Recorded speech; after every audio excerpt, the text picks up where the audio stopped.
Assalamualaikum warahmatullahi wabarakatuh. Alhamdulillahirabbil alamin. Wassalatu wassalamu ala nabiyyina Muhammadin wa ala alihi wa ashabihi ajma'in, amma ba'd. Kaif halukum anak-anakku yang saleh dan salihah? Semoga kalian semua dalam keadaan sehat walafiat. Pada hari ini insyaallah kita akan kembali belajar tentang pelajaran ilmu tajwid di kelas 4.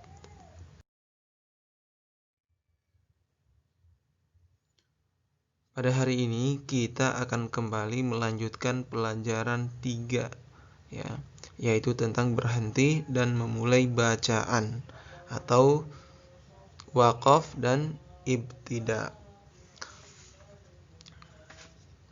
Anak-anakku yang saleh dan salehah, kembali kita tekankan tentang pentingnya mempelajari ilmu tajwid, membaca Al-Quran dengan benar, ya, karena keutamaannya sangat besar.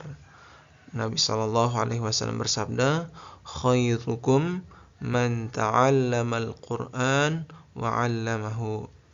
Ya, sebaik-baik kalian adalah yang mempelajari Al-Quran dan mengajarkannya. Jadi anak-anak yang saleh dan salehat, mudah-mudahan kita termasuk orang yang disebutkan dalam hadis tersebut, ya. Jadi tujuan pembelajaran kita pada hari ini adalah yang pertama, kita mengetahui definisi tentang waqaf dan ibtida. Kemudian hukum, ya, waqaf, ya, hukum-hukum yang terkait dengan waqaf dan macam-macam waqaf, ya. Kemudian cara mewaqafkan bacaan Al-Qur'an.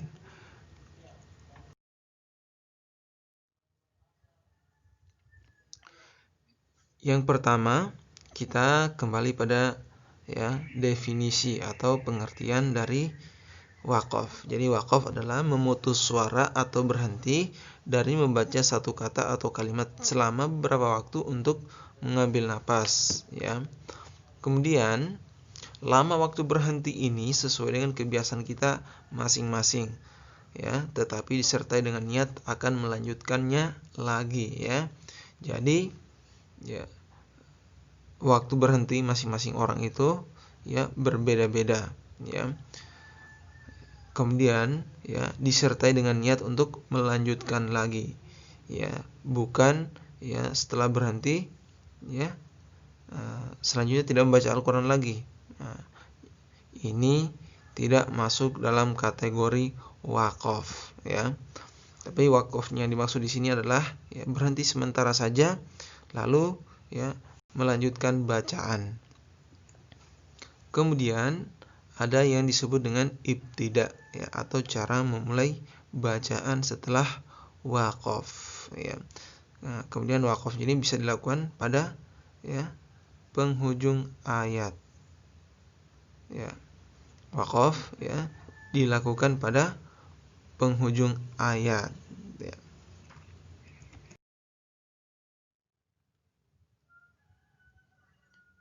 Berikutnya terkait dengan hukum waqaf. Nah, hukum waqaf, ya, adalah sunnah jika dilakukan pada ujung ayat. Jadi kalau di ujung ayat, ya, hukum waqafnya adalah sunnah. Adapun selain di ujung ayat, maka dilakukan dengan syarat sebagai berikut, ya.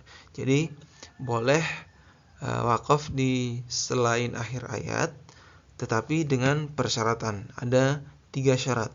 Yang pertama, ya, tidak boleh dilakukan di tengah kata, ya, seperti pada kata kaluhum, ya, di surat Al-Mutaffifin, ya,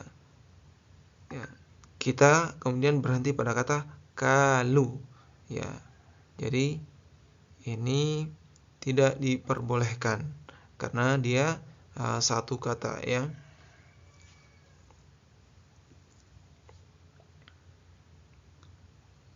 Kemudian berikutnya, tidak boleh dilakukan pada bagian kata yang masih bersambung dengan kata yang lain dalam penulisan mushaf, Ya, contohnya waika'anna, ya. Karena susunan waika'anna ini terdiri dari dua kata. Yang pertama adalah wai, yang kedua adalah ka'anna. Jadi ya, tidak boleh ya memutus bacaan ini pada kata yang masih bersambung dengan kata lain. Ya. Kemudian tadi juga yang dijelaskan adalah di tengah kata tidak boleh, ya.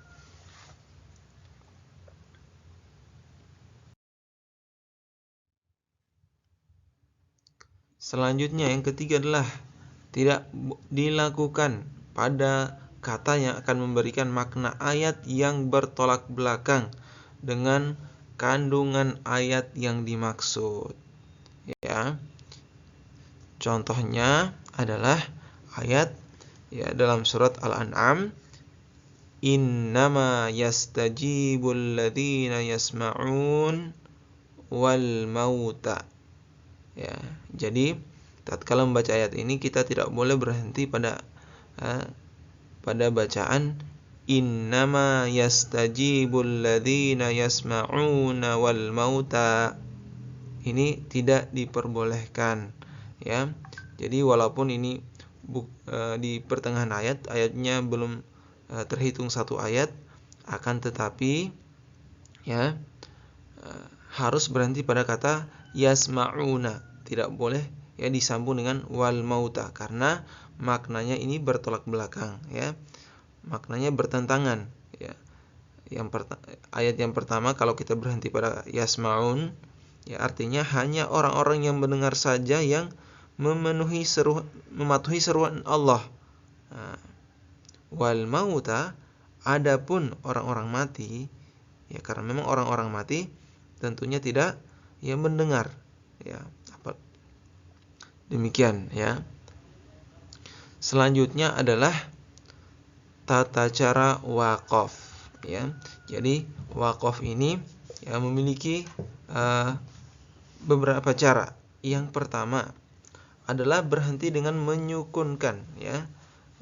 Membuat akhir kata itu sukun, ya. Kata yang terakhir disukunkan. Contohnya wa qadimna ila ma amilu min amal. Jadi jangan dibaca min amalin ketika dia di akhir ayat yang kita baca. Ya, jadi wa qadimna ila ma amilu wa qadimna ila ma amilu min amal. Ya, jadi kalau kita waqaf di amalin maka harus disukunkan pada huruf lam. Yang kedua, contohnya adalah pada surat Al-Mu'minun, qad aflahal mu'minun. Ya, tidak boleh kita baca qad aflahal mu'minuna, ya, kalau dibaca di akhir ayat. Selanjutnya ulaika ashabul maimanah. Nah, jadi disukunkan, tak marbutah menjadi ha sukun, ya. Ulaika ashabul maimanah. Jadi ini cara yang pertama, yaitu dengan ya disukunkan huruf terakhir. Selanjutnya adalah dengan mengganti tanwin dengan alif sehingga menyerupai mat tabi'i, yaitu bacaan yang dipanjangkan 2 harokat. Nah, ini disebut juga mat iwad, ya. Jadi alifnya adalah iwadun anit tanwin, ya, pengganti dari tanwin. Contohnya wa anzalna minas samaa'i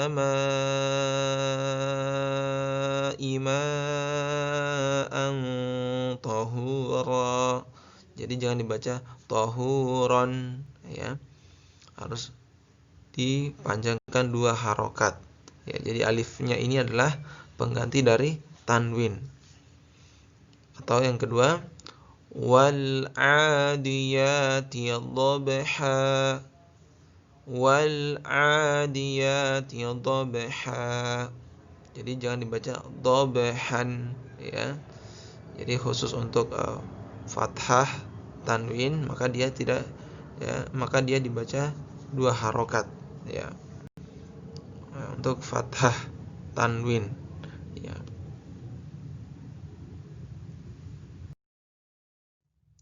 Selanjutnya adalah macam-macam waqaf. Jadi macam-macam waqaf yang akan kita jelaskan ada 3. Ya, yang pertama waqaf idtirari. Ya. Waqaf idtirari. Apa yang dimaksud dengan waqaf idtirari? Yaitu orang yang membaca Al-Qur'an terpaksa berhenti karena sesuatu yang mengharuskan dia berhenti. Contohnya kenapa? Karena dia bersin, batuk, ya napasnya terlalu pendek atau lupa. Maka ini keadaan dinamakan waqaf idtirari ya. Dia ya. Selanjutnya dia boleh melanjutkan bacaan pada kalimat berikutnya tanpa harus mengulang kembali bacaannya. Jadi ada 2 pilihan ya setelah waqaf ini. Boleh melanjutkan bacaan pada kalimat berikutnya tanpa harus mengulang kembali bacaannya kalau ya tempat berhentinya itu ya telah benar ya, telah sempurna makna ayat yang dibaca. Yang kedua, ya wajib memulai kembali bacaannya dari kalimat sebelumnya yang cocok ya. Wajib memulai ya kembali bacaannya dari kalimat sebelumnya yang cocok. Berarti ya makna ayatnya tidak sempurna ya. Contohnya misalnya seseorang membaca ayat di surat Al-Bayyinah, jazaa'uhum 'inda rabbihim ya. Dia berhentinya di inda misalnya, jazaa'uhum 'inda kemudian dia batuk ya. Maka dia tidak boleh melanjutkan rabbihim jannatu adnin ya, tetapi dia mengulang kembali ya karena